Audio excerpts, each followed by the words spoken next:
রামু, কি রে, তোর গরুটা কাল রাতে আবার আমাগো ক্ষেতের পাশে ঘুরঘুর করতেছিল। আরে চাচা, আমি দেখেছিলাম, কিন্তু রশিটা ছিঁড়ে গেছে, আর আজকেই নতুন দড়ি আনতেছি। চলবে, এই গরুগুলাও মানুষ হইছে রে।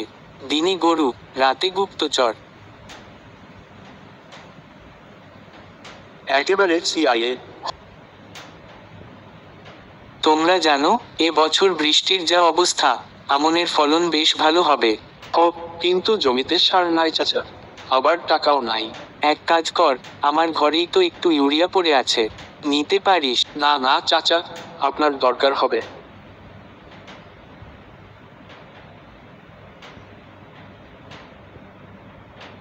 দাদা, আজ আবার কিসের হট্টগোল হইল? না বোন, কিচ্ছু না। মহসিন চাচা সার দিতে। সে তো ভগবানের মানুষ, বাপের মতো তোকে দেখে। মনে হয় ওনারা না থাকলে আমরা এতদিনই জমি ছাড়তাম।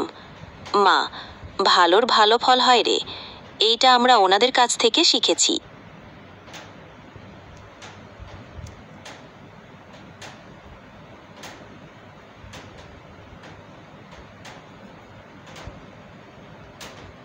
চাল চাচা, ঈদের মুবারক চাচা।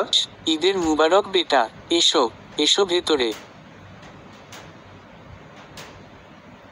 রিনা মা, এই নাও একটু সেমাই খাও, আর দুধটা তো নিজে বানাইছি।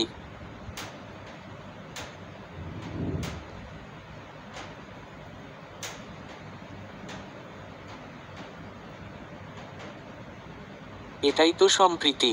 দেখিস, কাল আবার প্রসাদ খাবি।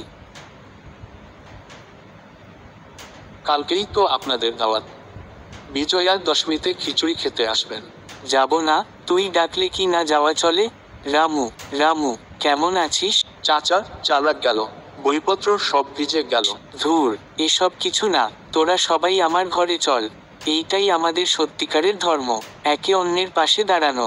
আমরা এক মাটির মানুষ, এক আকাশের নিচে। আর এই আকাশে ধর্মের কোন দেয়াল নাই, আছে কেবল ভালোবাসা।